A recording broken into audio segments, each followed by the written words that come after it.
Global Reboot was created as countries and economies emerged from the pandemic. But rather than rebuilding the same old systems and the same old problems, we called for a reboot. I'm your host, Ravi Agrawal, Foreign Policy's Editor-in-Chief. Here on Global Reboot, I sit with some of the smartest thinkers and doers around, and we push for solutions. This season, we're looking at resetting the US-China relationship, dealing with the rise of AI, preserving our oceans, and much more. Check out Global Reboot in partnership with the Doha Forum, wherever you get your podcasts.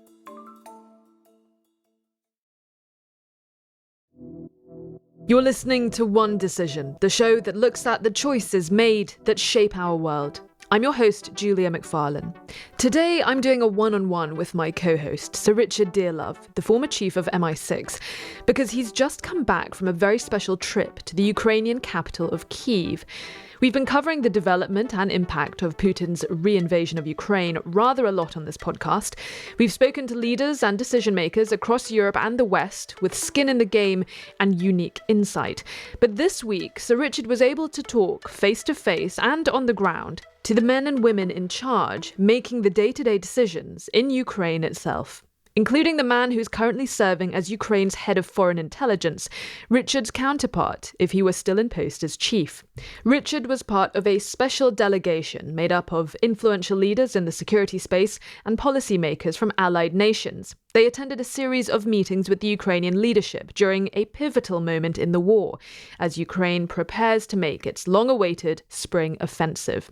A closed press tour, unfortunately for myself and other journalists, but one that allowed for unprecedented access and incredibly candid conversations about the big decisions that are coming up in this war that threatens to suck in more and more of Europe, economically, politically, and strategically. I should say, we recorded this conversation just before the Russian government's claim that Ukraine carried out an attempted assassination attempt on Vladimir Putin in Moscow. We will be looking at that story a little later this week. As for our discussion on Richard's meetings in Kyiv, I asked him first of all why he was invited to go to Kyiv at this particular moment in time. I think it was to show a relatively influential group, to give us real profound insight in what's happening in Kyiv governmentally, their attitude to the war, and how they view the situation developing both militarily in the short term and politically in the longer term. The two other Brits with me were Tobias Ellwood, who is the head of the Defence Committee in Parliament, and obviously in an influential position, and then Sir Richard Sheriff, who you may remember was a senior general in the British Army and held a senior position in NATO as well, and now also sort of works privately in an advisory capacity, and myself. And we saw mostly very senior ministers on the security side. We unfortunately didn't see Zelensky, but our visit coincided with the arrival in Kyiv of the Czech and Slovak prime ministers. So there was another sort of very high level visit going on at the same time, and our security sort of crossed paths with them on 2 or 3 occasions. That's so interesting. So which senior figures from the Ukrainian government did you meet, and did you get any sort of one-to-one time? Did you have any interesting conversations in particular? Well, I obviously had some interesting one-to-one conversations with one or two of the people, but I'm not going to go into detail about who they were and the contacts. I think that would be indiscreet. But we met the head of the National Security Council. We met the head of the Security and Defence Committee in Parliament. We met the Assistant Defence Minister. We met the head of military procurement. You can see it was a very high-level access and had been superbly arranged. We met the Procurator General, who is the person who's indicted Putin for war crimes, and had a long discussion with him. So they really did a thorough job. And I met, personally, I think I can say I met the head of foreign intelligence, or we met the head of foreign intelligence, and I had a long conversation with him. Because he's essentially your, or would have been your counterpart in Ukraine, right? I think it's worth explaining. There are two. Obviously, there's a military intelligence organization, which is huge. It's 7-8 times bigger, I think, than the Foreign Intelligence Service. But they are, and that's the very young man who you see on television quite often is Budanov. But Budanov was absent at a meeting in Warsaw, a regional meeting, which a number of countries were attending. And the foreign intelligence is much smaller, but I think much more strategic. And I mean, what's happened, of course, because of these the conflict, is these two organizations have become much more mature, much more self-confident, and probably play a really important role behind the scenes. That's certainly the impression I got talking to the head of foreign intelligence, who's a very interesting, incisive. What's his name? Strangely, Litvinenko. Oh, yes, of course, I did know that. The Foreign Intelligence Service, that is not the same as the SBU. I think it's what used to be the SBU. Or is it part of... It was. It's what the SBU used to be part of. Oh, I see. I mean, I think what you have to understand is the SBU was originally, if you go way back, a regional directorate of the KGB. I mean, quite a significant regional directorate. And of course, it's now matured into a completely independent service. It's a very different animal from what it was when Ukraine first gained its independence. So there has been huge shift and change inevitably driven by the conflict. But I think that although there was an air of normality about Kyiv, it came across a bit like a sort of bustling European capital.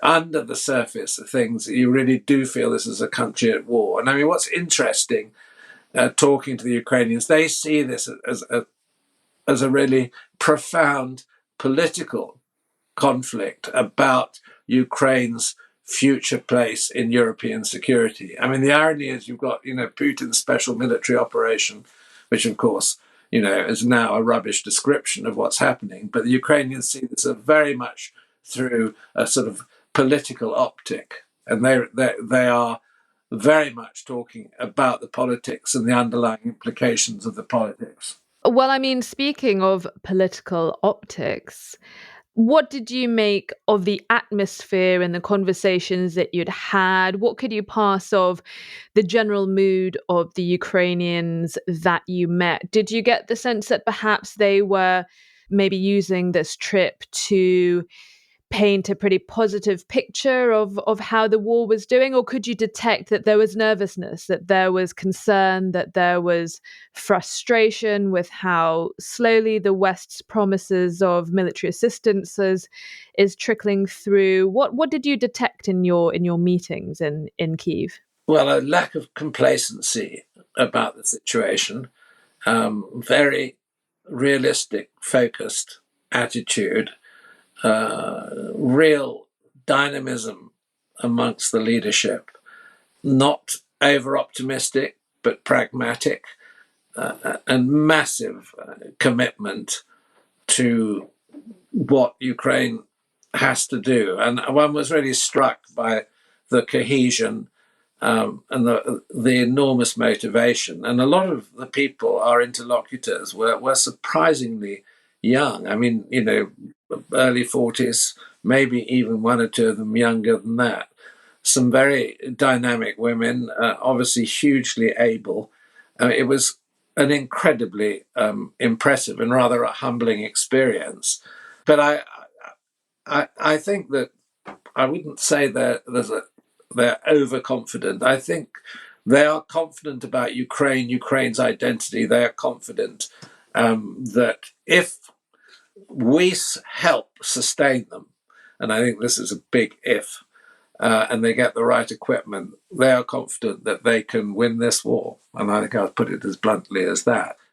I particularly remember before the war, before COVID, in fact, the Zelensky's new government they sent a delegation to London, and there was an event at Chatham House, and Andrei Yermak was there and a few other cabinet secretaries, and they were all either late 30s or very early 40s. And it was very, very striking how young Zelensky's team around him were. And it's quite a contrast to the old men, the old KGB geezers who are dotted around the Kremlin. Do you think that in the conversations that we've had about how the Ukrainians are stepping up to this fight, given all their disadvantages, they are being a lot more ingenuitive? They're really thinking outside the box and trying to be more dexterous and more creative in getting around some of their shortcomings, such as the fact that they do not have the amount and the scale of weaponry that the Russians have. Well, their inventiveness, their creativity is really quite extraordinary. And their ability, as you say, to compensate for the difference in weight, David and Goliath, they are doing rather brilliantly in cutting what I would describe as the sort of lumbering Russian giant down to size. And they're massively entrepreneurial. And I think this is where one aspect, an important aspect of the war, which it's really almost impossible to measure, is what I would say the human factor. You can talk about weapons, you can talk about numbers, you can talk about the logistics of warfare. But the human factor on the Ukrainian side, I think, probably gives them a massive advantage over time, as long as they can sustain it, as long as they don't become war tired. And obviously, they are hugely concerned about having the means to preserve that energy and that drive. But I mean, for example, we met the guy who was head of the railways, and the railways have been incredibly important in keeping the country running. And there's a wonderful comment whereby, in the early stage of the conflict, the head of the railways apologized to the president because one of the trains to Kyiv was 10 minutes late. In the middle of, he's now been transferred out of the railways because he's clearly so brilliant. And he's been asked several times by British journalists if he can come over here and run our rail networks for us. Well, he's now running all the military procurement, and this is a guy, with a, in a black T-shirt with a wonderfully sort of plaited hairdo, clearly superbly able and clearly a very good inspirational leader. And he's now dealing with the vexed question of ammunition supply, given that the Russians are firing. I think that the proportion of Russian shells fired to Ukrainian shells is 7-1, and there are big problems of supply. These things that are worrying the Ukrainians. And I think the other area which is clearly sensitive, and they weren't precise about it, but in Bakhmut, I think they clearly have also had significant losses. And the loss of experienced, seasoned soldiers who've been fighting since 2014, and their replacement with less seasoned troops, but they've put a huge emphasis on training and preparation for the battlefield. So we'll see what happens. I knew that you were in Kyiv on this trip, and I have to say I was a little concerned when I heard that there were renewed airstrikes on the city on one of the nights that you were there. Did you see or hear of those airstrikes? And the other thing is, I imagine, the former chief of MI6 on Ukrainian soil. I mean, sorry to put it like this, Richard, but you must have been quite a high value target, no? What were the security precautions that you took while you were there? I did have some special security. Okay, that's true. But let's leave it at that. Well, funnily enough, I'm a sound sleeper. I slept through the sirens, the air raid sirens going off, and the hotel had to send someone up to my room to wake me up. And I basically, what happened was, I guess it was about 3 a.m. We all had to rush down to the hardened shelter in the basement of the hotel. And we were down there, I don't know, for an hour and a half until the all clear was signaled. I personally didn't hear or see anything, but one of the members who were accompanying our group She was staying in her flat, actually not that far from the hotel, and she saw and heard Ukrainian missiles shooting down successfully, because all the stuff that was targeted at Kyiv was shot down, and some of the debris actually fell in her street. So, it gives you a sense of the sort of presence. I mean, you drive around the town and there's a sort of veneer of normality. Around the government quarter, there are lots of really hefty military blockades, and all the big essential government buildings are heavily sandbagged. So, you do feel, if you sort of turn away from some of the commercial streets of the government quarter, that you are in a war zone. But everyone's very calm. And soon after the air raid in the morning, I saw, mothers pushing their babies around in the park, and, life getting back to normal. And most of the day, I think, the situation is relatively normal. And there's not much visible damage in the center of Kyiv. There are one. Was that your first time under fire? No, I've been in tricky situations before. Bearing in mind, I've been in Iraq and in Afghanistan previously. It must have been quite a scary night.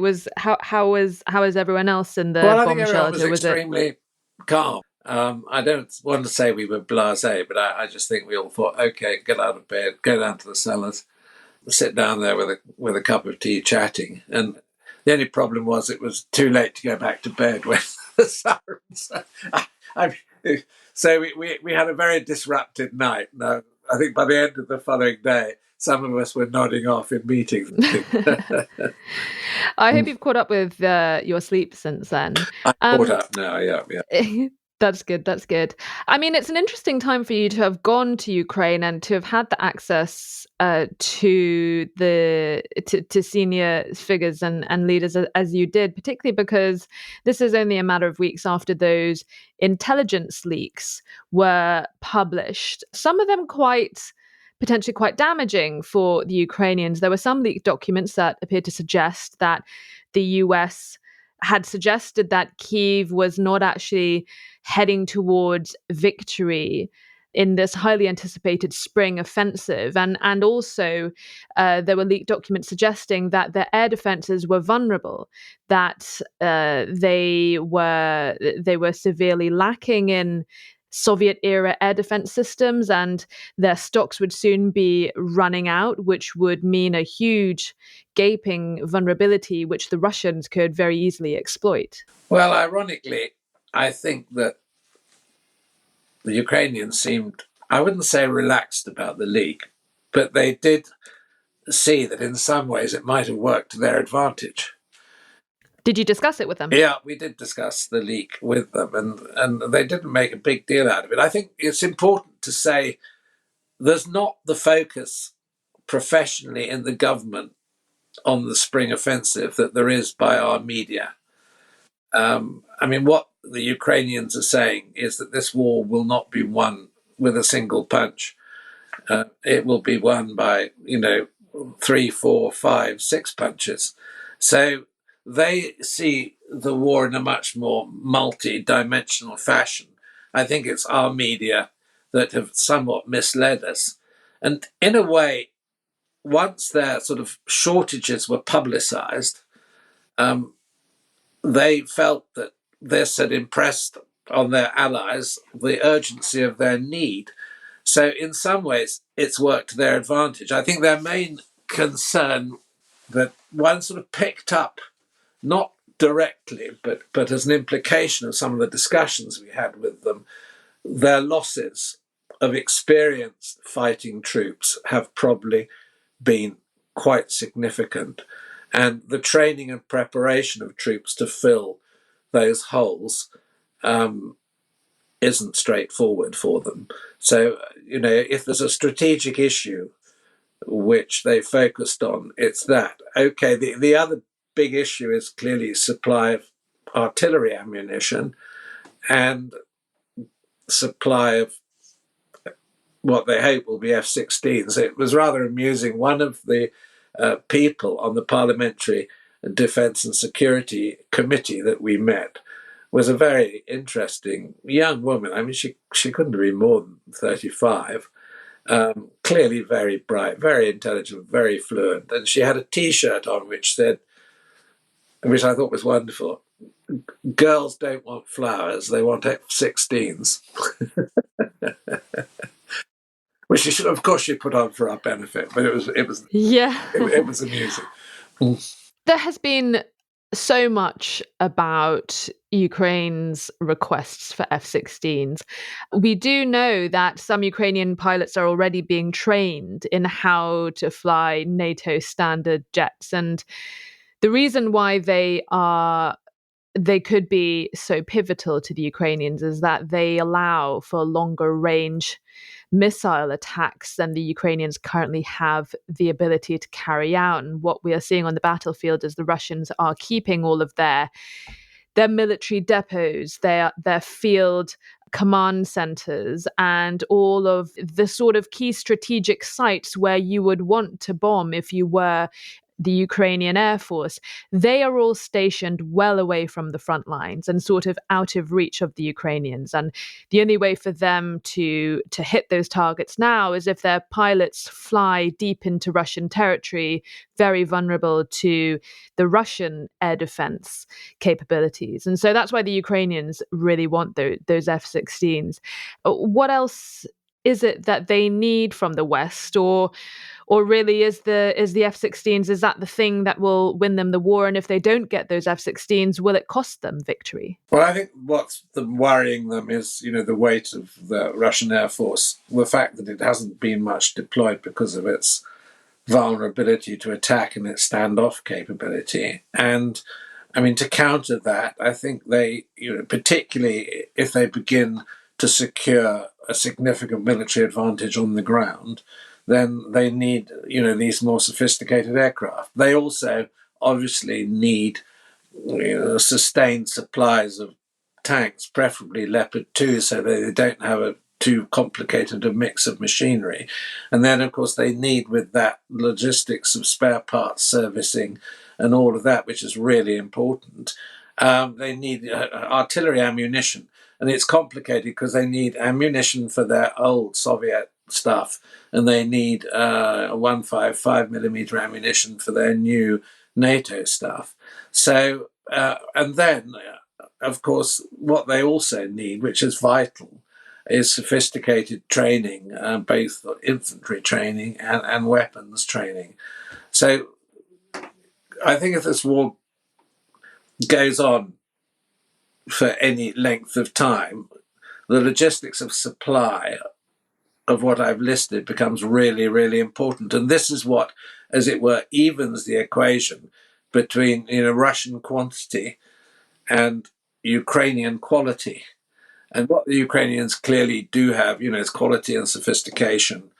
I mean, what they also took us to a sort of very interesting startup hub run by a very dynamic young woman, which is specifically designed to get new weapon systems into the battlefield in a matter of weeks or months, where they've got people using their IT skills and their digital skills to invent stuff. I mean, particularly what's become both tactically and strategically important are the use of drones, which we've all read about, and that they've been hugely inventive in using drones, and they're continuing down that track. But they're all sorts of other bits of kit, and they're doing what Israel has done, building a very rapid process where you can get stuff from a workbench into the battlefield to be tested in a matter of weeks. It's so impressive. And what they've done is completely digitized the battle space. And they've done it for a shoestring in a matter of months. I mean, the British Army has been trying to digitize its battle space for a decade and is still struggling with it. All that aside, it's still a question of maths, though. I mean, one of the leaked intelligence report, one of those leaked documents, predicted that the Ukrainians would run out of missiles for their S-300s and their BUKs, which are these Soviet-era air defense systems. And these systems apparently make up almost 90% of Ukraine's air defenses and their protection against Russian aircraft and bombers. Those documents estimated that they would be out of those stocks by the beginning of May, which is now. And so it can, no matter how, no matter their sort of battlefield creativity with drones and things like that, if they run out of their air defense missiles, I mean, it's game over, is it not? I think there's a rush now to fill that hole. I mean, I can't say that authoritatively, but one didn't sense that sort of concern in our meetings, and I'm sure if it had been that potent the concern, we would have picked it up. They seemed to be, relatively confident that the problems that they've got were in the process of being solved. But there is still a question mark. But I think that the fact that these problems were exposed publicly, strangely, might have worked to their advantage, because a lot of people have sat up and take notice. And there's a lot of work being done in countries like Poland, Slovakia, the Czech Republic, who are massively concerned, and I think are working overtime to do everything in their power, to assist the Ukrainians. But I think that what was fascinating talking to them was this emphasis that this, for Ukraine, is an intensely political war, and that the key strategic decisions are political, and they're very focused on the upcoming NATO summit in Vilnius. I think there seems to be a belief that Zelensky is unlikely to go unless he's specifically invited. And I think they've got great expectations, but there's no way, they're going to be offered membership straight away. But what they need to be offered, I think, at Vilnius, and it'll be really important for them psychologically, is security guarantees for a long period, because they will be unable to join NATO whilst they have a territorial border dispute because of the terms of Article 5. But the alternative is a clear willingness on the part of NATO to say, okay, eventually you will or can become a member, and in the meantime, here is a set of security guarantees.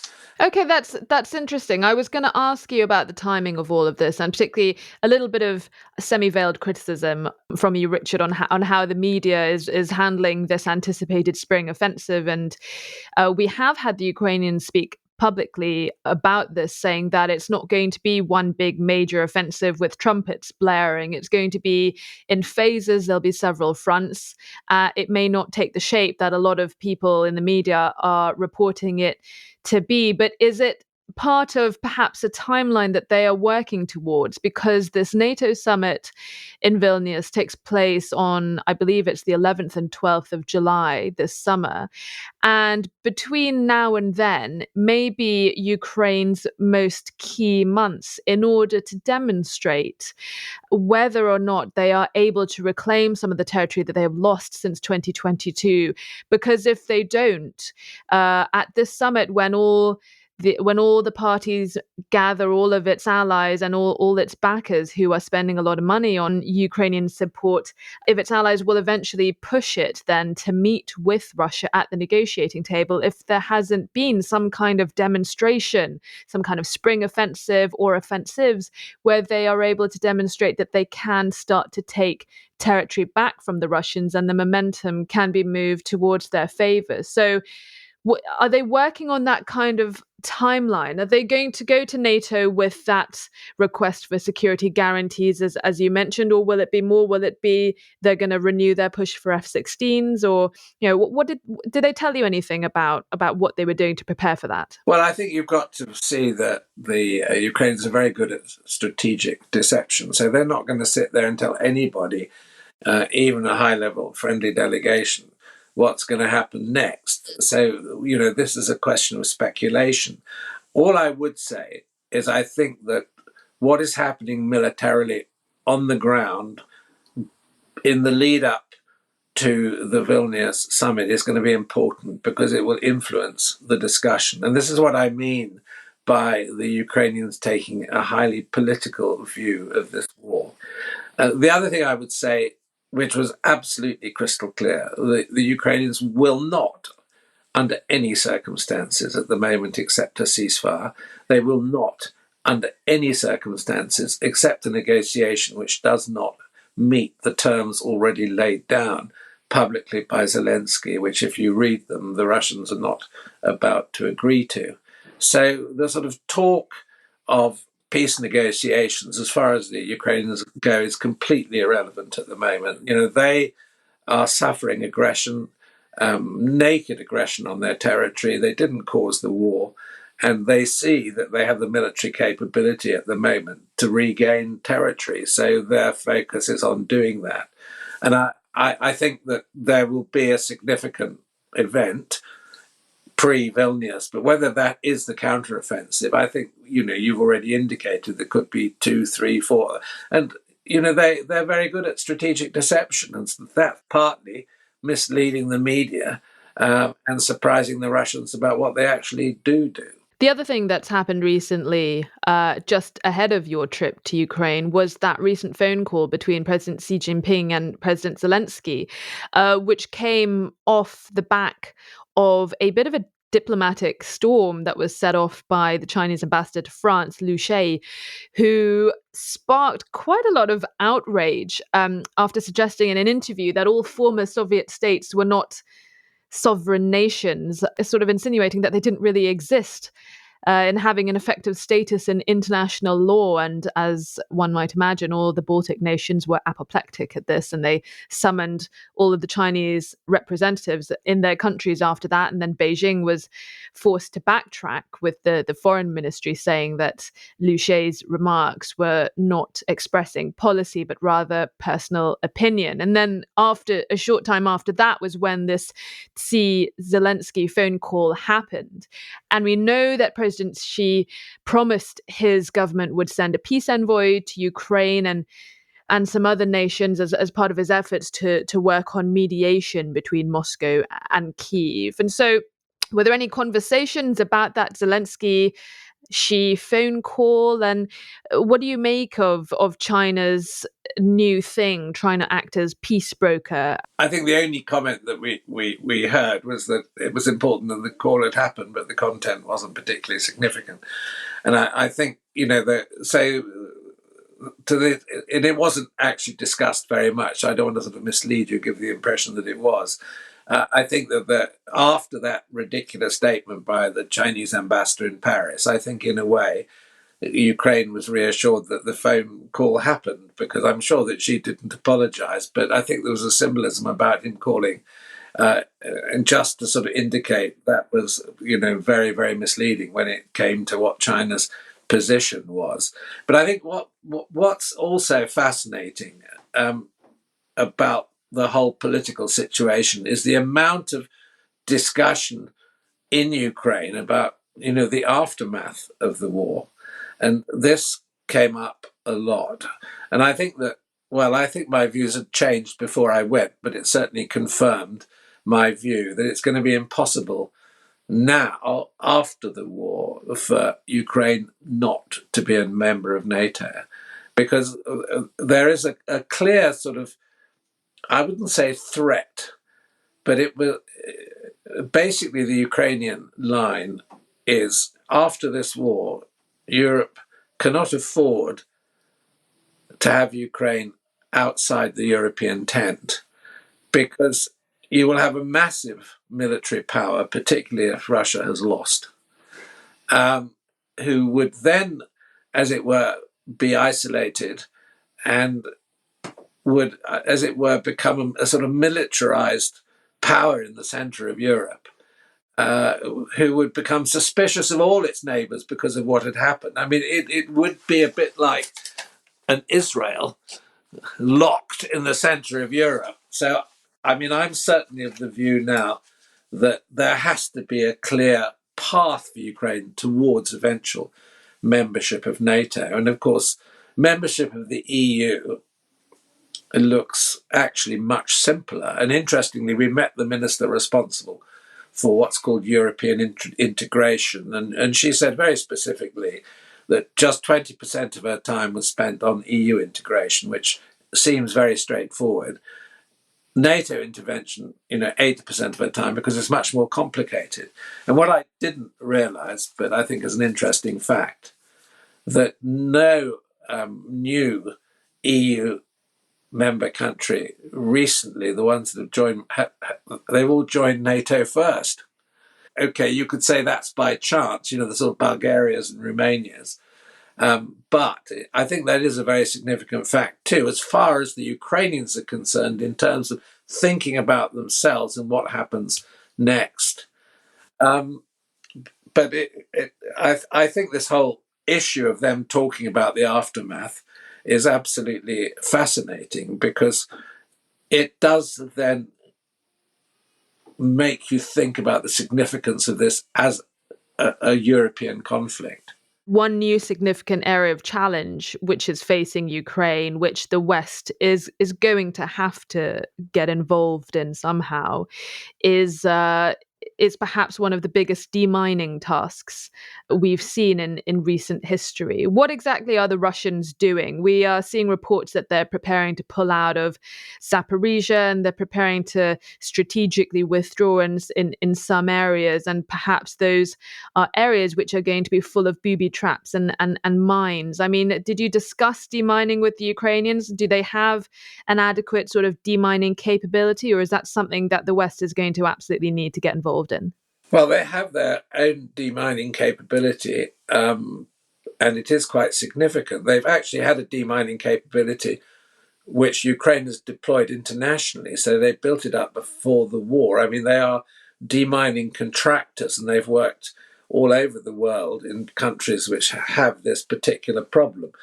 But this will be, they say, the biggest demining operation ever, because of the way that the front lines, the Russian front lines have been mined and are being mined continuously. And they're saying that the task, in terms of the square kilometerage and the speed at which this can be done, they're saying with current capability, it's a 200-year task, if you can believe it. It's very significant because it will affect food production in the areas of regained territory, because this is one of the big, corn belt, grain growing belts in Europe. So there's at the moment a sort of race, I think, to try to find new technology which will actually make this a quicker and simpler task, if that is possible. I mean, the Ukrainians, so it will be a crucial part of, reconstruction. Reconstruction and demining will come hand in hand, and it will have to be a massive effort.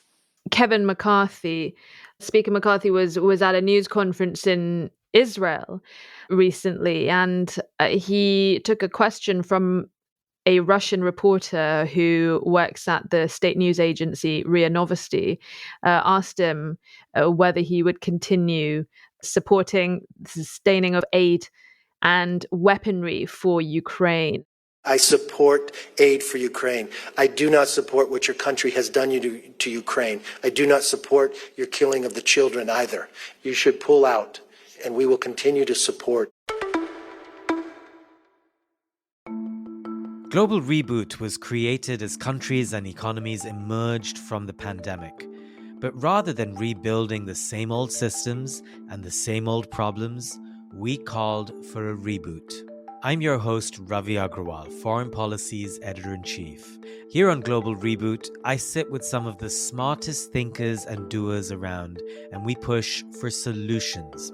This season, we're looking at resetting the US-China relationship, dealing with the rise of AI, preserving our oceans, and much more. Check out Global Reboot in partnership with the Doha Forum, wherever you get your podcasts.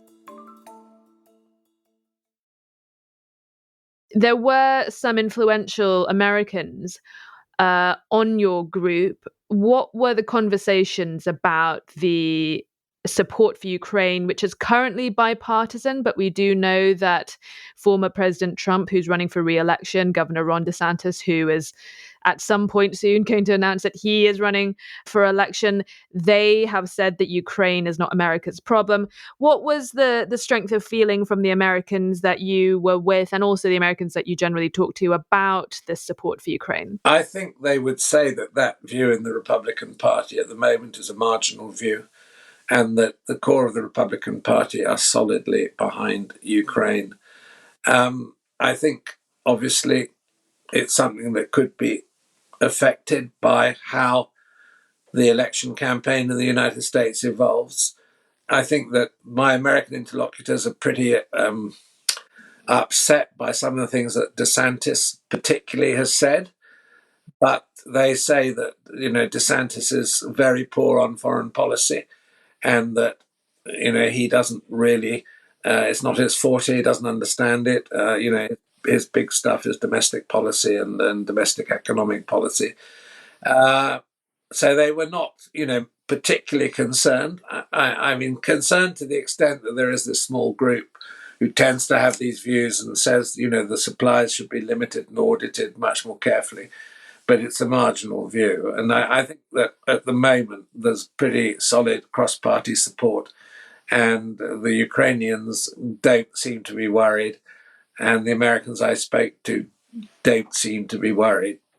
However, the mere fact that this fraction, maybe you can call it, of the Republican Party exists is a little concerning. One thing that is really not up for debate is the opposition to China among the Republican establishment. I mean, do you think the fact that Putin has had to basically put in his lot with the Chinese for his continued survival, is that something that works in Ukraine's favor when it comes to being able to garner and rustle up support from the Americans? Possibly. I mean, I'm not sure that makes a significant difference, because I think that the motivation, in supporting Ukraine is largely about, a just war. This is an act of massive aggression, and, breaching every international convention and law. And I think that's the main driver. I mean, in a way, China is an important player, but it's a part player. At the moment, it's not central. And there's no question that Xi Jinping is being pretty cautious in the way that he's playing Chinese cards in relation to the crisis. He certainly hasn't fallen out with Russia, but on the other hand, he certainly, I mean, the mere fact that he rang Zelensky after this ambassadorial boob in Paris. I just want to go back to your trip again, and it just must have been fascinating because you are so well connected in the spheres of intelligence and defense and security. You speak to plenty of people who have a really good handle of what is going on the ground. But this is the first time that you have been able to make those observations yourself. And that is, of course, the world you used to live in. So, from your view as a former spy master, what struck you? What was different on the ground than what you perhaps had been told by others? What sort of surprised you from your vantage point of an old spy master? I don't think anything particularly surprised me. What really impressed me was the strength and the cohesion, the determination of the Ukrainian leadership. And the irony of this whole war is that if Putin had not invaded, but had sat on the border, with heavy military forces, and left the Ukrainians to argue amongst themselves about Ukraine's future, he almost certainly would have got 90% of what he was after, because Zelensky was polling badly. I know. I mean, there are all sorts of things that you have to realize. And, Ukraine would never have taken a definitive step towards NATO. I mean, NATO probably wouldn't have accepted Ukraine ever as a member state. But the fact of the invasion. Well, you've got to go back to 2014. The invasion started then, but the escalation of the war in February 2022, has just changed everything, and in fact has totally reversed Russian policy. And what was extraordinary, there's even talk amongst the Ukrainians, of Russia itself breaking up if they win this war, because of, they say, they won't go into detail, they won't tell you really what they might know, but they say there are definitely stresses and strains, massive stresses and strains inside the Kremlin. And let's say if this counteroffensive goes well, if the Russian army were to collapse, if the front were to collapse, goodness knows what the follow-ons are going to be. I personally don't think that'll happen, but I think that you could well see a break through the Russian lines and some quite significant further military deterioration from the Russians strategically. And even that will put them on a back foot and, I think, cause problems. So the situation is very, very potent. And very much in the balance. And although it was a fantastic experience of rolling into Ukraine on an overnight train, arriving in the station, there's apparent sort of normality, but then within a couple of hours there, you realize that the situation is not normal at all. Do you agree that Putin, however, has time on his hands? He has an inexhaustible, despite how many people are trying to dodge the draft, he has a seemingly inexhaustible supply of cannon fodder at which to throw into the Ukrainian meat grinder. He has his weapons factories on a war footing, working 24 hours a day. That's not happening in the West. Do you think the only thing that stands between Putin winning this war and achieving his objectives is the speed at which the West can restock Ukraine's apparently dwindling supplies of the military hardware that it needs: shells, missiles, jets and tanks? I'm not sure it's as clear-cut as that. Obviously, Western supplies are crucial, but the Ukrainians are being incredibly inventive in, as it were, trying to put in place their own arrangements for military production, which would probably mean factories and production lines in Poland and Slovakia close to their borders, which are not vulnerable to Russian attack. Okay, it may be that that's an insufficient supply line to make the difference. And I think I would say, obviously, the longer the war goes on, maybe Russian quantity begins to tell.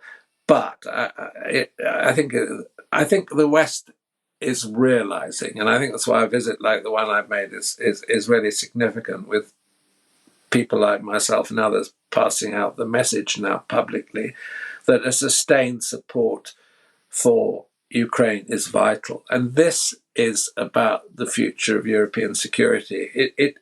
And when DeSantis says it's a war for territory, the man's crazy. It's not a war for territory. It's about the political future of Europe and Ukraine. And what's happening, if you go back to the fundamentals, it's about Ukraine's inclusion in the Western community. And that's why this war is being fought. And that's where we should and will end up if we conduct ourselves, and I'm talking about the West, appropriately and properly in the face of this pretty catastrophic event. And do you reckon Zelensky is going to give an exclusive interview to One Decision? I'm certainly going to see if we can get back to Ukraine and do that. I'm not joking. It might be a possibility. And I think a lot of people in Ukraine are going to listen to this podcast. And I think they're going to realize that, we've got a big audience, and this is a very good way of spreading, I think, an accurate message, which isn't really like an ordinary media report. This is something I think more profound. And that's, I think, one of the reasons why it's so good that we had the access that I enjoyed when we were actually in Kyiv. Couldn't have put it better myself. Thanks, Richard. It's almost like you do this for a living. Well, I am doing it for a living now. That's the joke. That's the joke, Richard. Among other things. That's it for this week's episode of One Decision. We drop new episodes every Thursday. Like and subscribe so you never miss an episode. Drop us a line. Tell us your thoughts. What decisions have impacted you and where you live? You can write to us. Our email is onedecision@onedecisionpodcast.com. From me and the team, thank you for listening and see you next time.